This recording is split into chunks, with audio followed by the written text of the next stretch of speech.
Hello, everybody out there in YouTube land. Welcome to my channel. I am your host, Big Jake, and this is Triple M VTA. And I know what you're thinking. What in the world could that stand for? Well, I'm gonna tell you. It stands for magic, movies, music, video games, and television and anime. And yes, it is just another nerd channel for all of us to enjoy. Me to give my opinions on things just for fun, and just really enjoy all of these mediums that we all love so much and have spent so many years dedicating our lives to as far as entertainment. So before we get started, though, I would like to say that if what you hear, if you like it, go ahead and like and subscribe. Also, these properties, I am not the owner of any of these properties, and all images and names and information is used for review purposes only, and my opinions do not reflect those who own said properties. So let's get into this first video, shall we? This is 10 of my favorite monster movies. And for the record, I will say this is not in any particular order except for number one. Number one is my number one monster movie of all time. So when we get to it, I'll explain why, and I'm sure you'll agree with me why it is my favorite. So let's jump in, shall we? Number 10, we have Deep Rising, starring Treat Williams. And I know a lot of you kind of just went, "Bow?" Well, Deep Rising was a film that came out in the latter half of the 90s. I actually saw this in the theaters, and at the time, in 1998, I loved it. I loved the movie. I thought it was great. Had a lot of action in it. It had a few funny moments in it that were legitimately funny. Um, as my initial thoughts, I thought it was a great monster flick, and even nowadays, it holds up fairly well, I would say. There's still some cheesy CGI in the later parts of the film that aren't very good by today's standards, of course. But, what do you expect? It was it was the late 90s. And a lot of you are also kind of like Treat Williams. Well, at the time, Treat Williams was a big rising star. There was a lot of talk about him being the next big action star. And his career just kind of never really went that way. He did a lot of B movies and stuff later on. But at this time in his career, he was pretty good. Famke Janssen's also in this film, which you might recognize as Jean Grey from the X-Men films. Wes Studi is in this film. He's a big character actor. Off the top of my head, he was famous for playing Sagat in Street Fighter the movie. That trash heap. Oh my god. Anyway, yeah, and as you can see by my little picture here, this movie did not recoup its budget, which doesn't surprise me. Monster movie, well, depending on the film, a lot of monster movies don't do very well necessarily, but it did have a cool tagline with "Full Scream Ahead," so. But yeah, okay movie. I still watch it today. Actually, just watched it not too long ago, and I still like it. The monster effects hold up pretty well, like I said, up until the end of the film, and the monster itself is pretty unique, even nowadays. I would say that. So, but let's press on, shall we? Number 9, Alien. Now, this film, I can't really say much about it, and the reason I say that is because this film has been reviewed to death, and it deserves all the praise that it gets and more. I personally cannot say enough good things about this film. Coming out in 1979 and just blowing audiences away, coining the phrase "in space no one can hear you scream." That alone is pretty amazing. And as you can see, it more than recouped its budget. I don't know what Ridley Scott was thinking when he did this film, but he struck gold. Sigourney Weaver, of course, it launched her career. Tom Skerritt was already famous at the time. John Hurt, Ian Holm, who you might recognize as far as current roles go, he was Bilbo Baggins in the Lord of the Rings films. And yeah, I mean this film just blew me away. Although growing up watching it, I actually didn't like it that much because as a kid I thought it was really slow because I mean that's what it's supposed to be. It's basically a slasher flick in space but with a monster alien instead of a serial killer or something like that. But so growing up I always liked the sequel Aliens better. But now that I'm older and I appreciate the movie for what it is, It's probably pretty close, if not my favorite film in the entire franchise, possibly. Because, there's that whole debate of which one's better, Alien or Aliens, and I guess it just depends on what you're looking for. But if for some reason anybody listening to this hasn't seen this film, watch it. It's more than worth it. Number 8, we have Leviathan, starring Peter Weller, aka RoboCop. Also had Daniel Stern in it, which you might recognize as Marv from the Home Alone films, and Ernie Hudson, who was a Ghostbuster and was in, I mean, gosh, Ernie Hudson's in so much stuff. Yet another film that didn't recoup its budget, but Leviathan was yet another monster film that I saw when I was younger, and I loved it as a kid, and I still love it now. I think it holds up very well. The claustrophobic idea of being at the bottom of the ocean, trapped inside this little tin can with this monster, that turns people and things into these grotesque monsters. To me, it still holds up very well.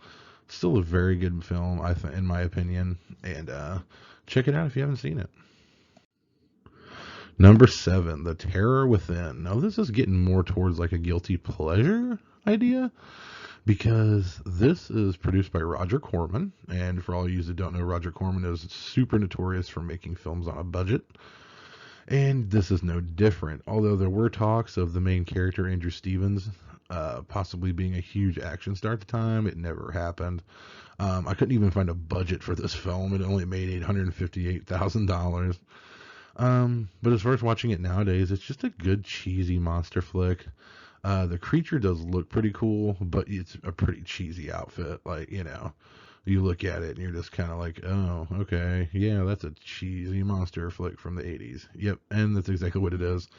Check it out if you just want to like a cheesy monster movie night. Number 6, we have The Blob. And I picked the remake from 1988. Don't get me wrong, the one from 1958 is, I like it. It's good. It was actually Steve McQueen's first starring role. A little bit of trivia for you there. But this version I thought was just way better. It compared to the original version. The original was super cheesy and campy, whereas this one, it's like it's a lot more like terrifying and more horror oriented, I think. So you can actually, you feel the terror that these people are going through with this monster that's, gobbling up people left and right. Pardon me. And it's just, I don't know, it's just a great film. I always endeared me to it. Once again, yet another film that didn't recoup its budget. You might recognize Shawnee Smith on here. She's also, nowadays you probably know her, most people know her famous from being in the Saw films. But, yeah, The Blob, check it out. Good flick. Number 5, we have Tremors, starring Kevin Bacon and Fred Ward. Michael Gross was also in this film. And believe it or not, Reba McEntire. Reba McEntire was a huge country star at the time. And in this film, she actually does pretty good. She doesn't have a whole lot of dialogue. But what she does have, she does really well. She plays Heather Gummer, who is Michael Gross's wife in the film. So, yeah.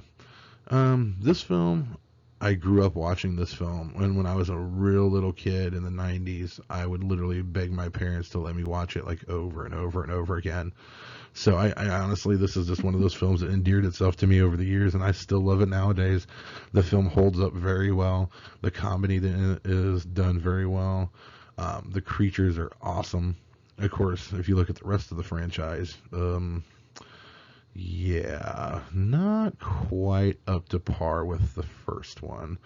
I will say for the record, I have seen every Tremors movie. I actually just finished watching the newest one a couple days ago. And yeah, they just kind of all went down. And to be fair, the second one's not bad. But after that, it's just downhill. It's just like a cliff, man. The first one, great monster movie. Second one, pretty good monster movie. From the third one on, it's just like cheesy cliff diving monsterness. It's just, yeah. But yeah, check out this first one. It's totally worth a look. And at number 4, we have Gojira. And yes, I said Gojira, not Godzilla. And I'll explain why. Coming out in 1954, this was made in Japan by people who, you know, just, I mean, as far as time goes, just basically got done dealing with the atomic bomb and the after effects of it. The reason I like the Japanese version better than the American version is because, one, the American version has a super heavily re-edited to shoehorn in things that weren't there, and it just kind of ruins the tone of the film. And unfortunately, us as Americans, we did not get an official release of the original Japanese version until 2004, which is really sad because the original version, the tone of the film is just so good. Godzilla is supposed to represent, nuclear war and the effects of it and the destruction of it, and the film is just done very well. I mean, if you're like me, just watch. I honestly just watch it with the subtitles off, and it's because it's just a great tone and a great film. Plus, I mean, hey, who doesn't like watching giant monsters just wreck buildings and all that kind of stuff as the military fails to stop them yet again? Number 3, we have Death Machine, starring Brad Dourif, who is one of my favorite actors of all time. Super awesome. I actually got to meet the guy a couple years ago, and I actually had him sign the DVD insert to this movie. And I'm really glad I did, because on the autograph table there was nothing from this film up there, so unique for me, you know what I mean? But Death Machine, like I said, starring Brad Dourif, he plays the main character, Jack Dante, who literally designs a giant robot that's meant to kill people. Like, that's literally what it's meant to do. And it's just a really cool, like, cyberpunkish, futuristic film. I love the design of the robot. The other thing that's really cool about this film that I actually didn't know until recently was that every character in the film is like, their name is like a nod to like horror movie stuff. Like, Brad Dourif's character is Jack Dante, aka that's for Joe Dante. There's John Sheridan's character, who's arguably the main good guy, aside from Ellie Puget or Puget. I'm not sure how to pronounce it, to be honest with you. John Sheridan's character, though, his name is Sam Raimi in the movie. There's another guy in the film whose name is John Carpenter. And there's all kinds of little nods like that throughout the whole film to horror movies. But yeah, if you get a chance to check this out, check this out. It's a good, like I said, honestly, it's a good flick. The action starts up pretty much right away. And it's yet again another, of course, the difference being that the monster is actually robotic as opposed to being like an actual, like, flesh and blood monster like the rest of these on this list. But totally worth a look. Check it out. I've loved it ever since I saw it back in the 90s. Now, number 2, we have It, Terror from Beyond Space, a super cheesy 50s monster flick. And I actually, when I first saw this, I loved it. It's super, it's so cheesy and awesome. And I mean, the actual movie itself is very well done for what it is. You sit here and you watch this film, and honestly, to me, this film is basically Alien without a budget. I mean, it makes me really wonder if Ridley Scott got the inspiration to do Alien from this movie, because they have so much stuff in common. A crew being stalked in a spaceship by an alien monster, being killed off one at a time. Sounds like basically the exact same movie. But check it out for a cheesy movie night. Check it out. It's worth it. And now, folks, we come to the point where we go to my number 1. And my number 1 monster movie is John Carpenter's The Thing. That's right. This is by far my favorite monster movie. It's my favorite horror movie, sci-fi movie. It's just, just like Alien, I cannot say enough nice things about this film. I absolutely love it. And I mean, everything about this film is great. The tone, the claustrophobia, the paranoia is cranked up to 11. the characters in the movie. Kurt Russell's in this film, Wilford Brimley, Keith David. They just, I mean, when you watch this, it's just a great film experience when you watch this film, because it's just, this creature, and the creature effects are grotesque and awesome, and it's just, watch it. You need to watch it. Everybody should watch this film. Okay, let's just say that it's a great monster flick, a great horror flick, great sci-fi flick, and you all need to watch it. And yeah, so there you go. That's 10 of my favorite monster movies of all time.